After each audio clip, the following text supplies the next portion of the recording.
Did you know a study that was published in 2017 found that 87% of deceased former pro boxers who were examined had CTE, brain damage? Research also shows that CTE is present in 50 to 90% of boxers. Symptoms can include memory loss, confusion, impaired judgement, aggression, depression, progressive dementia. And symptoms can appear years later after a head trauma. This is brain damage, it's prevalent in boxers, so what can we do to avoid it?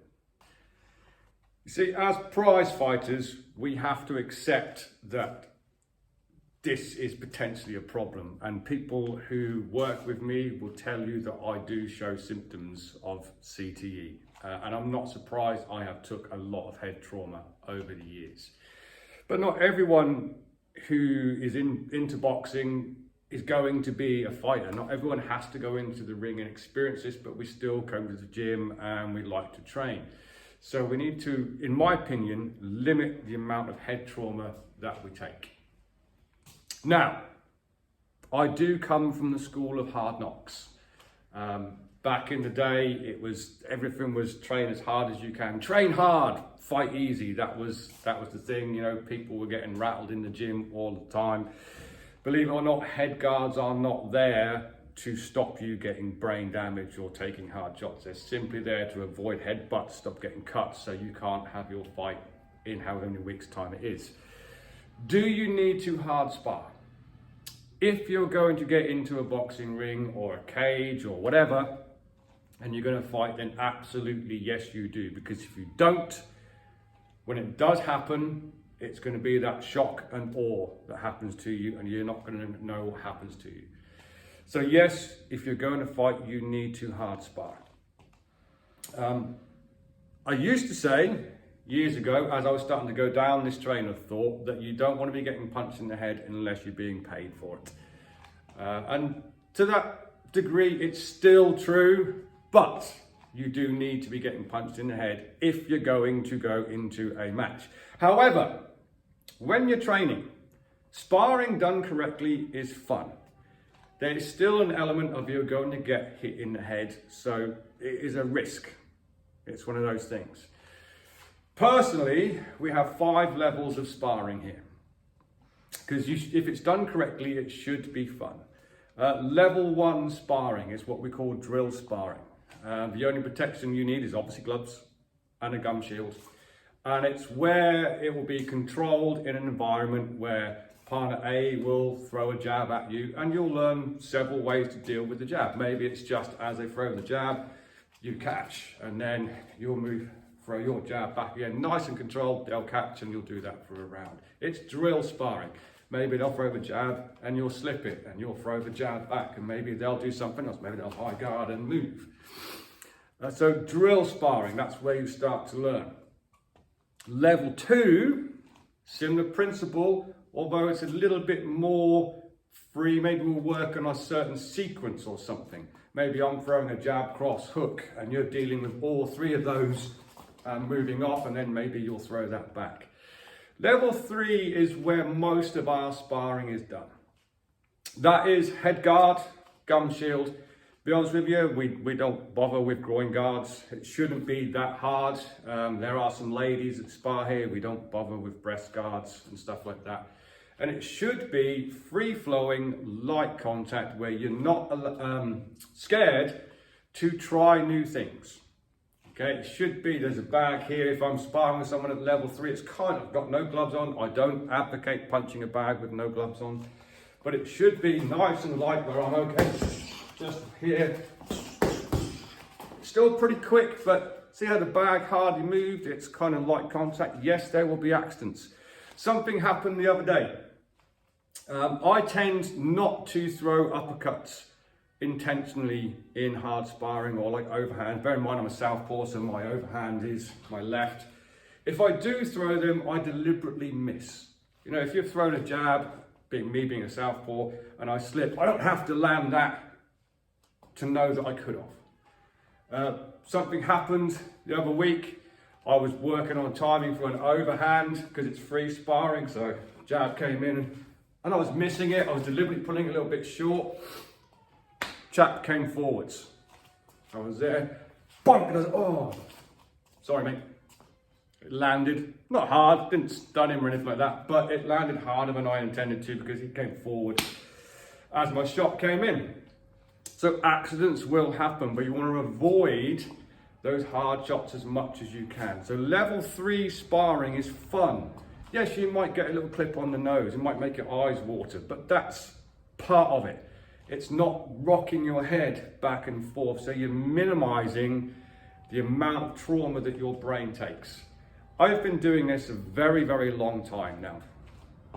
And I'll be in the middle of a sentence, I'll be coaching something that I've coached for years and years and years, and all of a sudden I'm like, and I have to look at my assistant coach, so I'm like, what am I doing? And she'll correct me, or I just go into a brain fog. It's not good. I definitely have signs of CTE, 100%. But you do not have to train hard, get hit hard to enjoy boxing.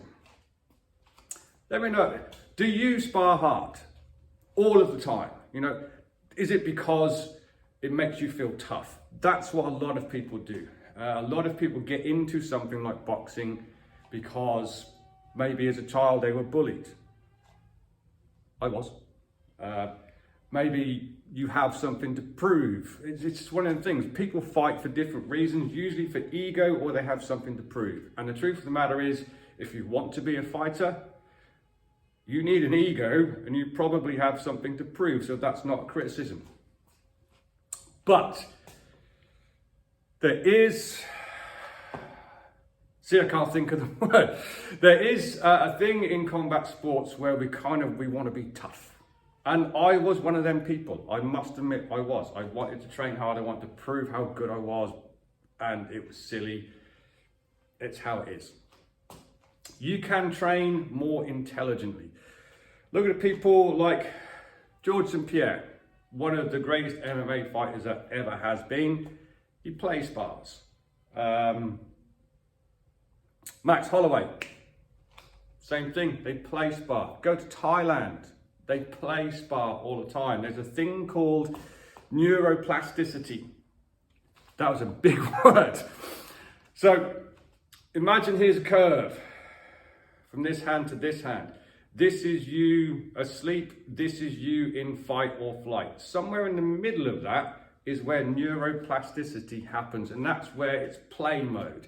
When you're just play mode in here and you're not scared for a shot to come in, it's okay. You learn your timing. You can take your drills that you've been learning from your coach or from someone like myself online. Maybe you've been learning a certain combination, whatever it is, blah, blah, blah, and you can try and apply that to your sparring. Because let me tell you what happens when you do go too hard or someone's going too hard on you. You do freeze and you end up just kind of like, just pop one shot off. It's like this, and then it just becomes a bit of a battle. And before you know it, you've walked away from the sparring session. An hour later, you've got a cracking headache. That is the onset of CTE. If it happens too much, you're probably going to have problems later in life. I'd be interested to know from my followers and my subscribers what you think of hard sparring. Am I, now that I'm a bit older, a bit of a pussy? What do you think? I'd like to think I'm not personally, but I do see the error of my ways over the last 4 decades of how I've trained people in the past, how I've been trained in the past, and I can also see the problems that I have these days as well up top. So we want to avoid that as much as possible. You can still train hard, you can still train intelligently, and you can still train safely and enjoy boxing and hopefully not have the repercussions of head trauma later in life. Guys, let me know what you think in the comments, please. I'm interested to know how you train with this subject, and do you think you need to hard spar all the time? As I said at the start of this, if you're going to step in the ring, a cage, a Thai boxing ring, whatever, you will need to hard spar. 100%. You need to know what that feels like before you get in there, because also, whatever your hard sparring is in the gym, I guarantee the intensity is different in a fight as well. It's way different. So you do need that. Do you need that to enjoy boxing as a sport and a way of keeping fit without getting in the ring? No, you don't. You can keep it light, you can keep it playful, and that way it's fun. Everyone who spars, I pull people up as well. There's a system here. You get 3 warnings. I've got one. I gave myself a warning. You get 3 warnings here if you're sparring too hard. 3rd warning, you're banned from sparring for a month. And if you get another warning after that, it's not 3, it's a ban again, until you learn to control yourself. So it's a little bit about control and all sorts. Guys, let me know what you think in the comments. Should you spar hard all of the time? Am I being weak? Or are we onto something where you can enjoy your training and not have to worry about getting beat up? Until next time, train hard, train safe, train intelligently. I'll see you soon.